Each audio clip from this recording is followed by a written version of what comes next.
Welcome to Sunday Punch with Kelly and Radio Rahim. Sunday Punch is brought to you by Louisville Legends Gym in West Louisville, where the greatest trainer in the history of the city, Jimmy Doolin, trains some of the most promising, up-and-coming young fighters in the sport. Louisville, Kentucky is the home to 4 former heavyweight champions in Marvin Hart, Jimmy Ellis, Greg Page, and of course, the greatest, Muhammad Ali.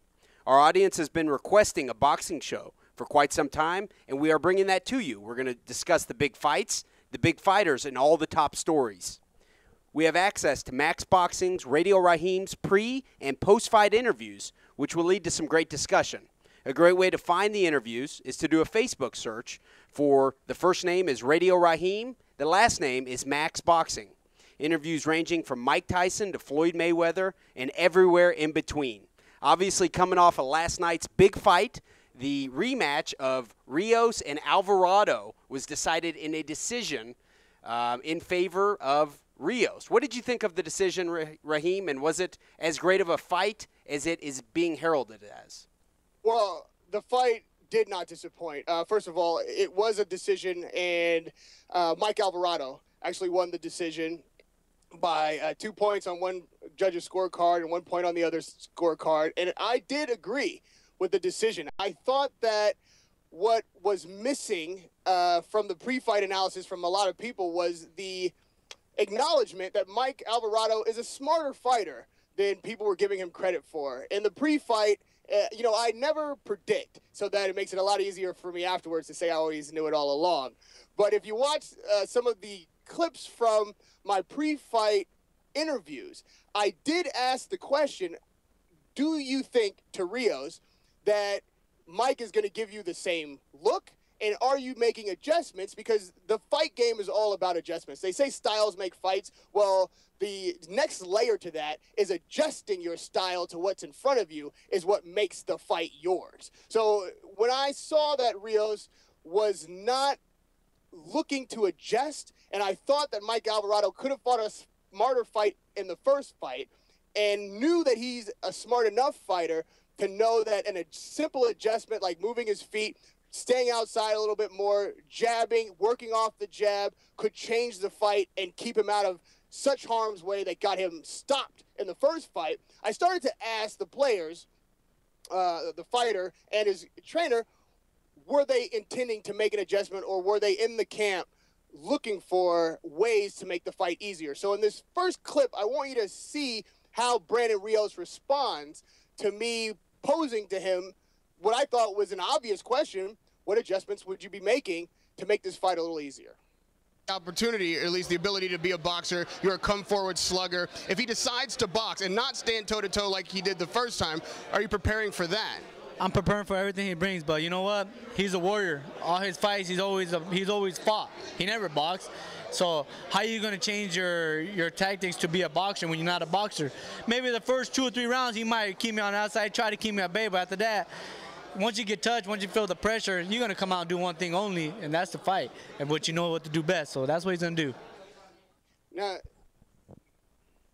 Kelly, in that moment right there, I think he gave us the one fatal flaw that allowed Mike Alvarado to edge him out in this fight. And, again, he did edge him out. It was a close fight. I felt like the scorecards were pretty close to mine. I had it by 2 points. And if Rios had been able, I think, in camp to adjust to what Mike might have been able to bring, which is a more boxing, more footwork, moving and not standing still and slugging toe-to-toe like they did for the first fight, I think maybe the fight could have been a draw or even gone Rios' way. But as you heard, he didn't believe it. He didn't believe that Alvarado was going to switch up. And, one thing that Alvarado did not do for this fight was many pre-fight interviews. He did the conference calls and the round tables, but as far as one-on-ones, gym workouts, making himself accessible to the media like Rios did, he was not doing that. So when I see a fighter, especially when it's a rematch and the fighter that's lost is now isolating himself a little bit, I know that he's serious about winning that second fight. They tend to recoil and go inward and think that, maybe all this media attention, all this press, it's all been distractions. I've got to focus on what I do and forget about the huge nature of the stage and come in with my game plan and set and determined to effectively execute my game plan and stick to it. And that's what most observers, and I believe Brandon Rios and Robert Garcia, did not believe Mike was going to be able to do. And because he was able to do that, he was able to win that second fight. Did you hear that in Rios' response, Kelly? I did, yeah. What I took from the fight for the most part was Alvarado, I guess, adjusted, and, I thought he was the aggressor for the most part, and that obviously paid off.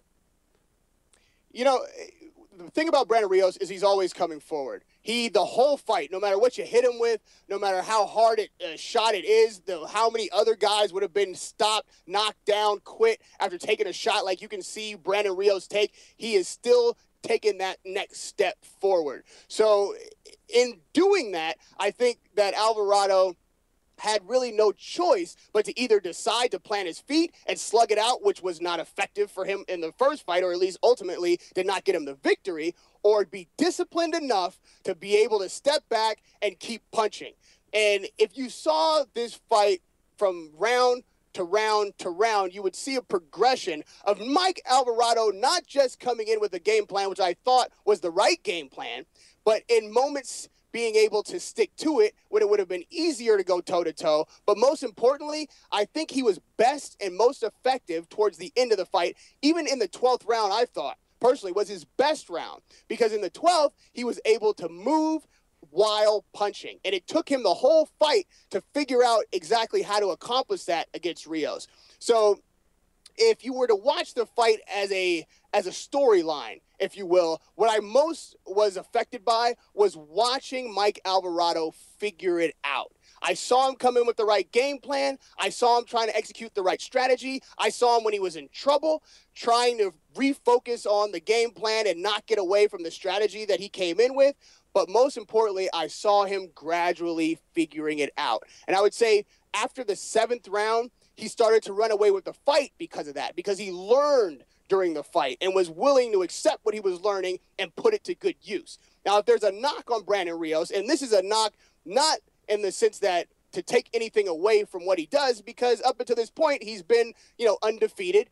And the challenges that he faced, the one fight that I thought most people thought was a loss before this Alvarado loss was when he fought Richard Abril. Now, what Abril did was box. Abril is not the slugger that Alvarado was, but he outboxed Rios. And even though Abril didn't get the decision, I think he did kind of lay down a blueprint for what you can do against Rios. And because that fight never saw a rematch, I think Alvarado had to have studied that tape if he's as smart a guy as I think he is. And he had to have learned from his first fight, which he clearly did based on his second performance. And when you put those two things together, what you have to say is the way to beat Rios is to, first of all, have a chin. If you don't have a chin, you don't have a chance. But if you got that chin and you can exchange with power, what you need to be able to do is move and hit while you're moving. And that's what he learned during the fight, and that's what, to his credit, Alvarado was able to accomplish by the 12th round. And if you saw that 12th round, I thought if he would have fought the whole fight the way he fought the 12th round, we may have even seen a knockout. Now, there's going to be plenty of people out there that don't think that Alvarado or Rios could ever be knocked out, and I can't argue with that because of the shots we've seen him stand up to. But if you box a guy like Alvarado was able to box him in the 12th, moving away, planning, jabbing, sticking, moving, that is the oldest blueprint in boxing. And if he was able to do that against a guy who knows no other direction but forward, that's how you knock out a guy with a beard like Brandon Rios. Early this year, we've been fortunate to see a couple top-ranked fights, which are already providing us with some great Fight of the Year candidates. Do you think that these decision matches, such as the Ruslan Prodnikov and Timothy Bradley, now the Rios Alvarado 2, do you think it's good for the sport to have these decisions which can always be contested by the fans? the low-hanging fruit, if you will, in boxing is always the knockout. Anybody can appreciate a knockout. It's so dramatic. You can feel it. It's exciting. It electrifies you. It gets the crowd out of their chair. There's nothing that can really compete with the thrill of seeing a knockout, but a fight like Rios Alvarado 1 and 2, a fight like Provodnikov Bradley, it, for me, is as thrilling and actually provides you with a story that can only be told in 12 rounds. It's a battle of wills where neither man is willing to give in. And they fight from bell to bell to bell to bell until the last bell sounds. And that kind of drama, I believe, is as effective in bringing fans to the sport and getting fans their money's worth when guys leave it all in the ring. And when that stoppage happened in the first fight with Alvarado Rios, I think what fueled Alvarado in this second fight was that he didn't believe that stoppage was timely. He didn't believe that he was knocked out on his feet, that he was in too much trouble to continue. He felt he could continue. And many ringside observers agreed with him. So that fuel refocused him. He had something to prove. He was going to go in there and make sure that he did the second time what he was not able to do the first time, and that was come away with the victory. And when you see two fighters that have nothing but will and nothing but determination left, because after a fight that is that taxing, taking the kind of punishment that both fighters took, and still, right up until the last bell, being willing to exchange, to take a shot, to give two, there is nothing, in my opinion, more thrilling in sports than to see that one-on-one battle of wills. And when you see a knockout that gets you out of your chair, that you didn't see coming, the punch that you don't see coming is the one that knocks you out. Well, the punch that you didn't expect is the one that gets you out of your seat when you're a fan, is only 6 in one hand and half dozen in the other, as far as I'm concerned. Fights like this are the fights that we talk about throughout the ages. So, I don't think a knockout is necessary to create a classic fight. And I think that if you could match up the first Alvarado-Rios fight with the second Alvarado-Rios fight, you'd be hard-pressed to say one was significantly more exciting than the other because it ended in a stoppage as opposed to a decision. And with a close decision like this, it gives the fight fans something to debate about, it gives the fighters a lot more to think about, and it raises the question, who can prevail in a rubber match? The one that everyone's calling for as soon as if you are calling for the next fight, the next rematch, as soon as the fight ends, then you know that those two men in there have done something special. In the short term, we'll see that this fight will compete with the Provodnikov and Bradley match for Fight of the Year, barring what happens later in 2013. In the long term, it'll be compared to possibly the Gaddy-Mickey Ward, series, and the other great rivalries in the history of the sport. Do you think it's a little premature to already put this into that category? No, one of my favorite pastimes is determining what's going to be Fight of the Year. Like, for the entire year, from the very first fight, if there was a fight on January 1st, if that's been the only fight, then in my book, that's Fight of the Year so far. I think that it is an ongoing discussion, and it has to be, so you remind yourself, of what you just saw. I don't want it to be like the Oscars, where all the big movies come out at the end of the year, right before the Oscars come on, so they're the fresh ones in your mind. Boxing's not like that. It's not seasonal. So we have to remember the performances that happened in January, in December. So Alvarado Rios 2, I think, is a candidate, but I don't think it's better than Provodnikov Bradley. So far as my card goes, I've still got Bradley Provodnikov as Fight of the Year 2013 so far. And I will qualify that. I'll tell you why. Because that fight, and I admitted it on air, I admitted to Bob Arum and congratulated him on putting together a fight that I did not think was going to be nearly as competitive as it was. I was surprised at the performance that both men put in, not because they were warriors. I knew that going in, but I didn't think that they were going to be clashing like they did with, again, no one being willing to take a step back. I thought Bradley was going to box more, and the thrill of seeing those two guys go toe-to-toe, again, stand up against the immense pressure that they were putting on each other, and it explode into these phenomenal rounds that we saw, has to, at this point, in the early date of April 1st, has to have won them so far this year, fight of the year. I've also never seen a fighter fighting unconscious. I thought Bradley was literally out on his feet, still throwing punches, still landing punches, and remaining focused enough, had enough will, even when I thought his brain was asleep, to continue the fight, to continue to strive towards victory. And when you see those kind of men, those kind of warriors put everything on the line and leave everything in the ring, those are the candidates for fight of the year. And so far, Bradley Provodnikov's got my vote. That actually brings up a different topic, in my opinion.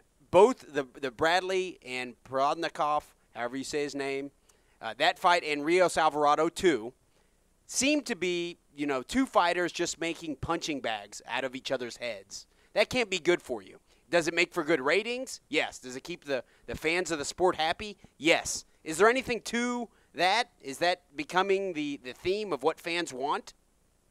Well, it's a violent sport, okay? We can't get away from that reality.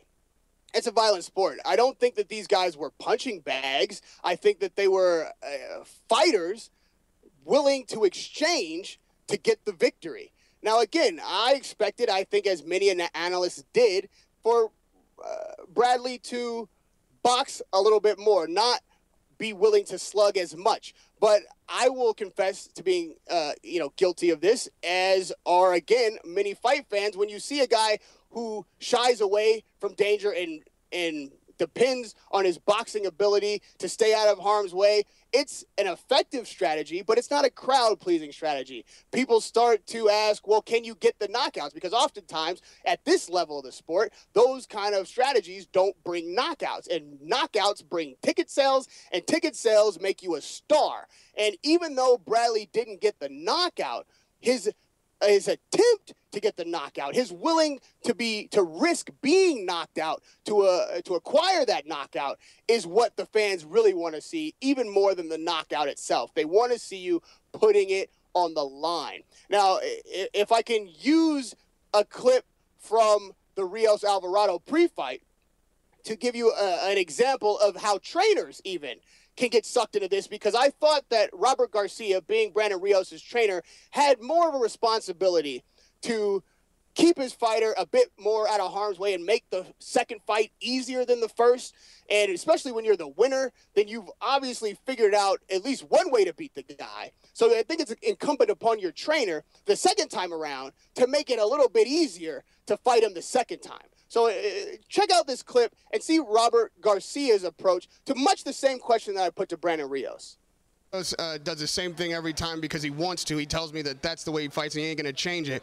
But you, being a trainer of the year, are probably trying to make subtle adjustments to maybe make the fight a little easier. Can you share any of those with me? No, Brandon loves to fight, and Brandon loves to go into wars. He's done it every single fight, and there's nothing we could change. We could add a little things and that are going to help us, and we did for this fight. But eventually it's going to be a war, and that's what Brandon wants. Okay.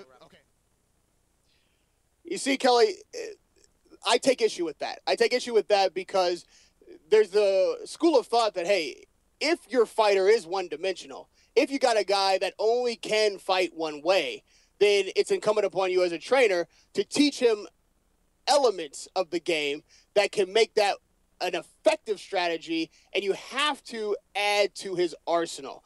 And for as fantastic a crowd pleaser as Brandon Rios is, the lion's heart that he has, the incredible solid steel chin that he's exhibited, it's not good for you. It's, no matter who you are, taking that kind of punishment is not possibly good for you. And if you could look at the fight objectively, step outside your warrior mentality, which is, I believe, the trainer's responsibility to show the fighter, hey, man, everyone knows you can do it this way. No one doubts your chin. No one doubts your heart. You've already stopped the guy.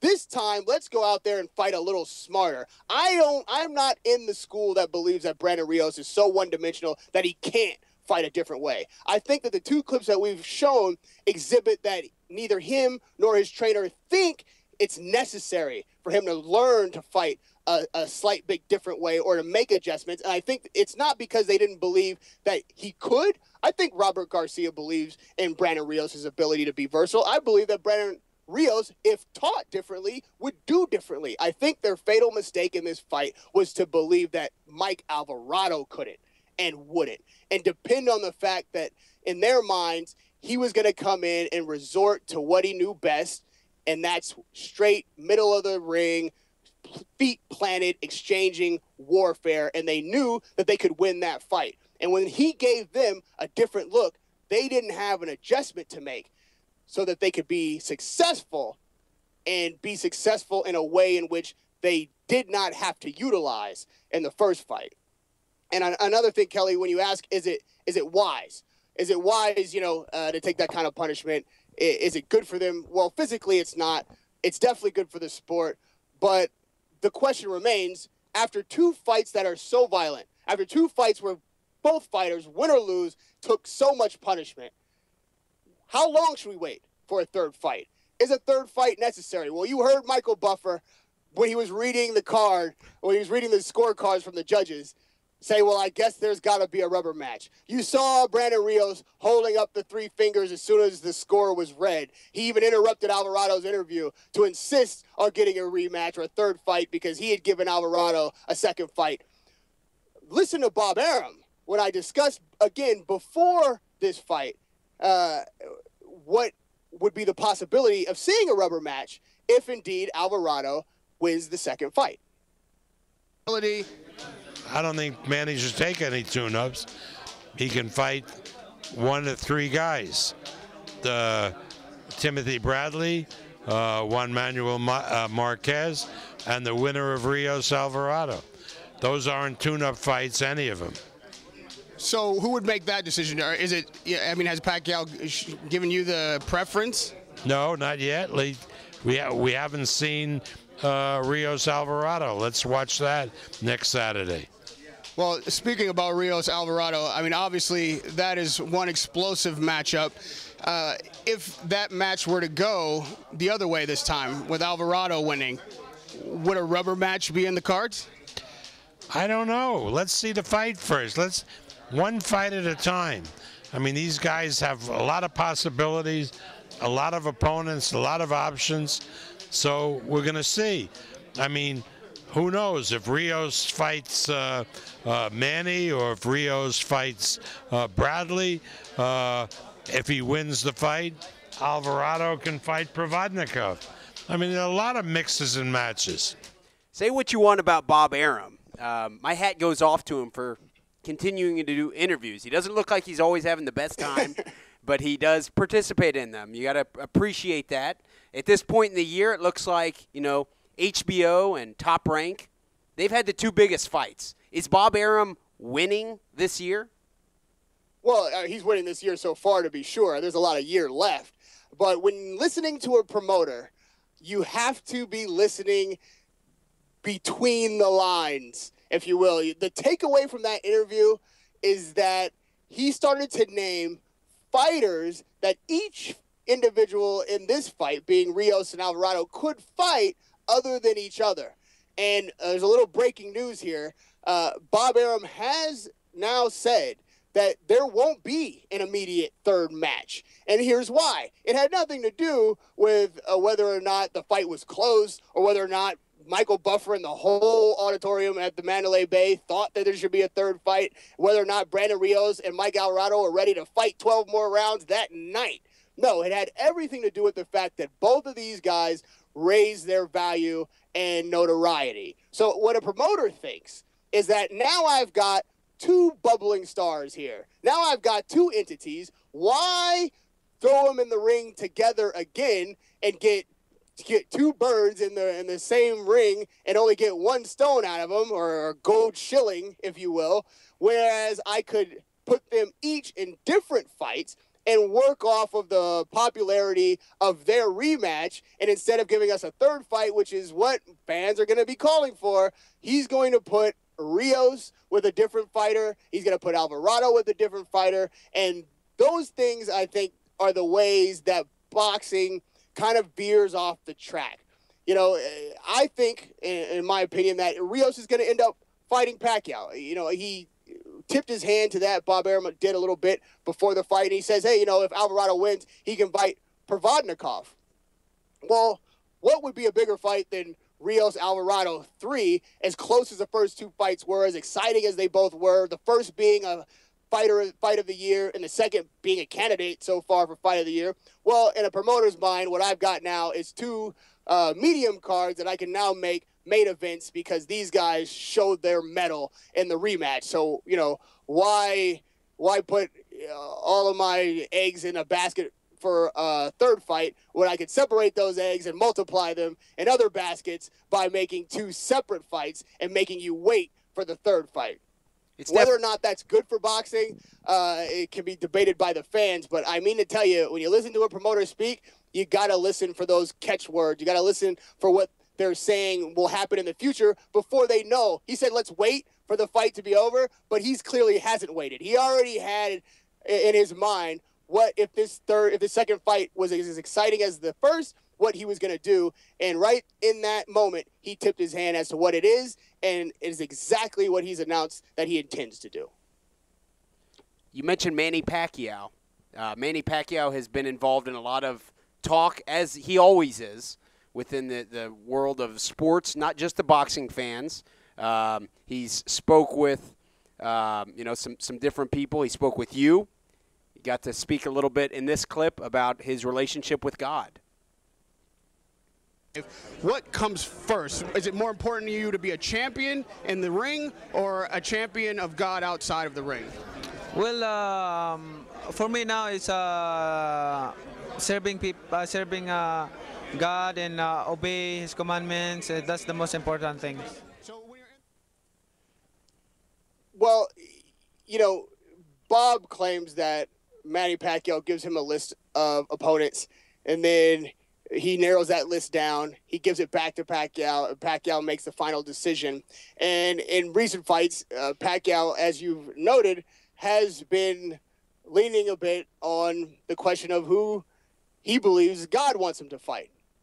And I think the relevance of this clip is that where in this sport does God belong? I mean, we've had some controversial statements made by fighters recently in reference to their religious beliefs. Obviously, Manny Pacquiao being the biggest star to have made such a public pronouncement of his faith and how it affects his fights. And in that clip, you heard something said that you don't hear fighters say, which is, I love my opponent. Now, what you do see at the end of a war like Rios Alvarado, a war like Bradley Provodnikov, is a mutual respect.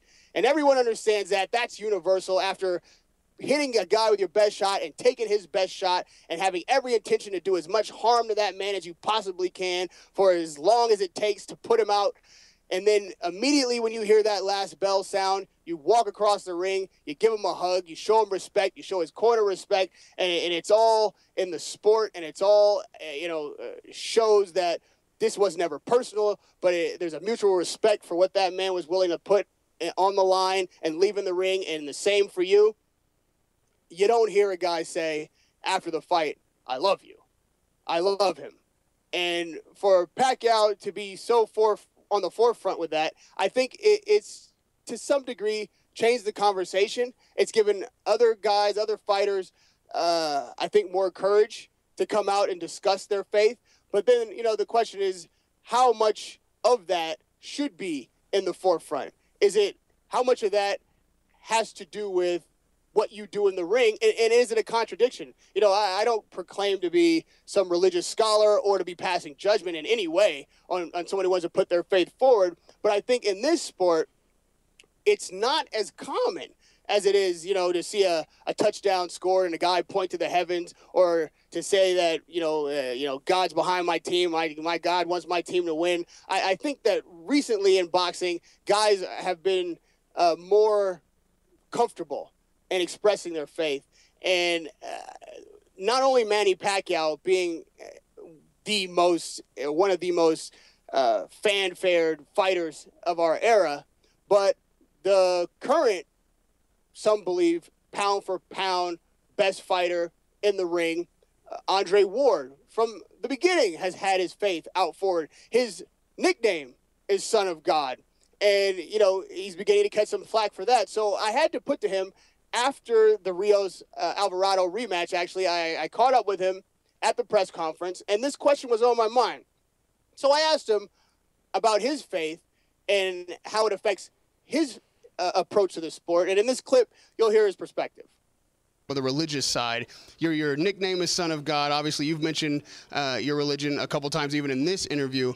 How do you feel like that affects, first of all, your fans? Why is that so up front and out front for you? And what kind of response do you get? It's obviously not all positive. What kind of negative response do you get from that? Well, I'm going to just say this. You know, it's interesting to me because, you know, people can get on TV and they can say whatever they want to say. They can do whatever they want to do, and that's accepted.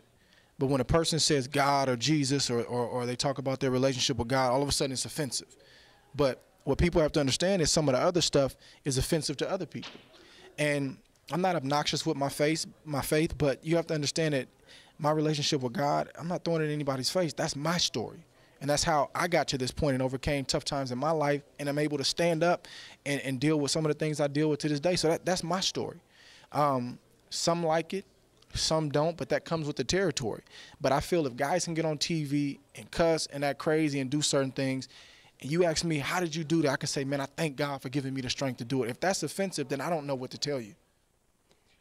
It's not the most common thing in sports or in boxing specifically, for faith to be such a large part and on the forefront of the fighter's mind. It's not the newest thing either. You know, in 1964, Cassius Clay joined the Nation of Islam, became Muhammad Ali.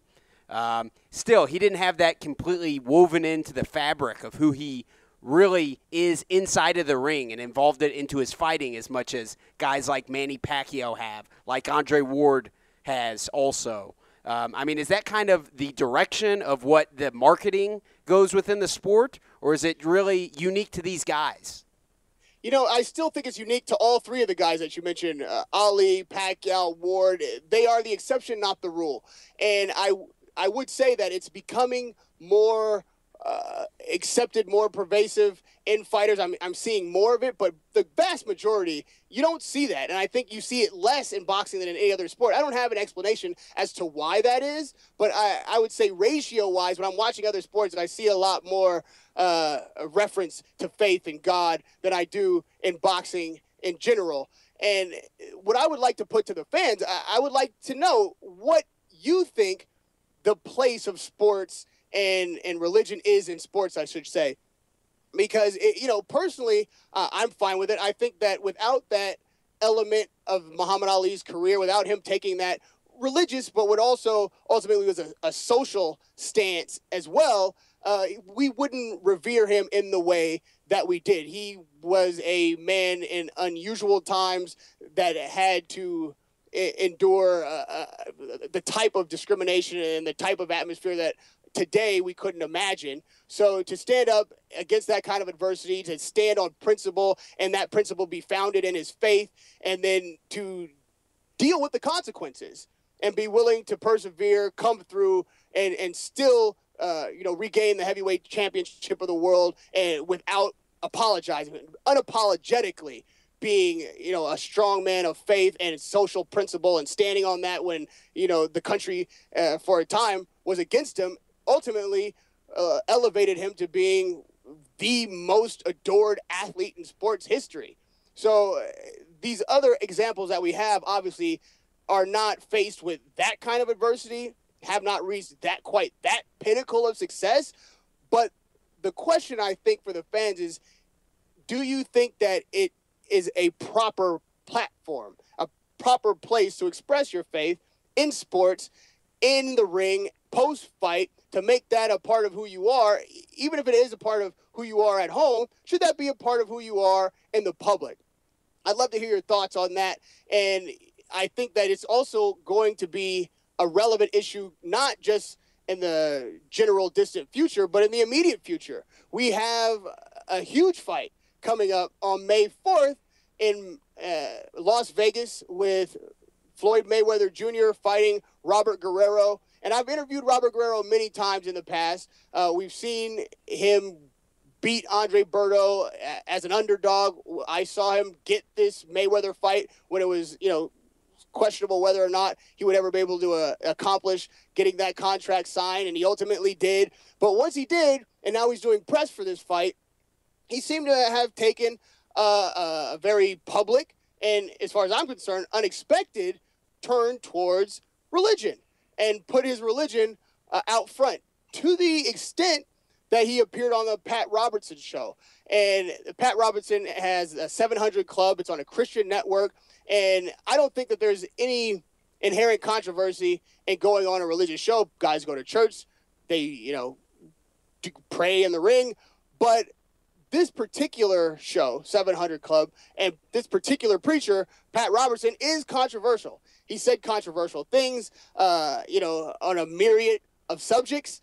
And it'll be interesting to see if now Robert Guerrero is held to account for the religious views of the pastor that he clearly and publicly endorsed. Is it fair to hold him to that standard? Is he just expressing his faith? These are the kind of things that Kelly and I are listening for feedback. When you listen on the radio, when you see the video, feel free to comment. I'll be reading. Kelly will be reading. I'm interested to know what you think. Let me give you an example of what I mean with this Robert Guerrero clip, because, again, this fight promotion is really the first I've heard of him expressing his faith and being so public about it in such in such a way that is it has to be discussed.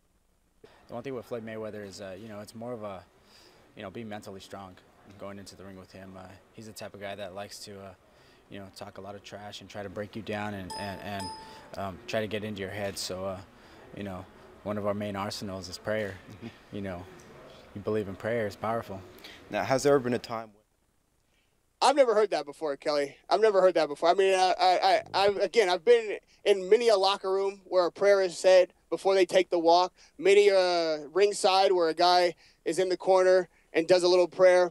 But for Guerrero to say that one of his main arsenals, weapons, if you will, is prayer, I think it is something that should be discussed.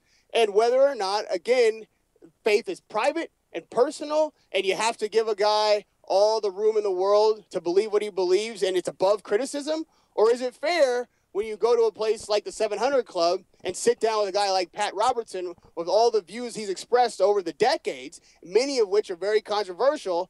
Is it fair now to attribute those beliefs to the fighter, to question the fighter about those beliefs? Does he now have to take responsibility for the entirety of his faith? And again, whether or not the fan believes that these kind of discussions and this kind of expression of your personal belief has a place in the sport of boxing. It almost seems like default, for the opponent of Floyd Mayweather Jr. now to, hate to sound like a cynic, but to play the religious card and to play the good guy card up. As we know, Floyd obviously embraces the bad guy, I said the Hollywood Hogan type of character. Is this just a marketing ploy? I hate to say it, but I mean, it almost seems as if he's taking advice from maybe an advisor, and he is reaching out to try to sell tickets to the pay-per-view on May 4th. I wouldn't believe so. I don't think in Robert Guerrero's case, I do believe it's genuine. And, to be fair, I give everyone, when it comes to faith, the benefit of every doubt unless they give me an opportunity to think otherwise, unless they give me reason to think that you're being disingenuous. I try to give everyone, when it comes to their God in that way, every benefit of believing that they're being sincere. And a little backstory on Guerrero: this didn't entirely come out of absolutely nowhere. Again, I never knew him to be such a devout Christian, but his wife recently battled cancer. She was, victorious over cancer. At least, she went into remission. She was very sick for, a while there. And I think when you're faced with the death of a loved one or yourself, an immediate family member, when you're in a situation where things are out of your control. And one thing about a fighter,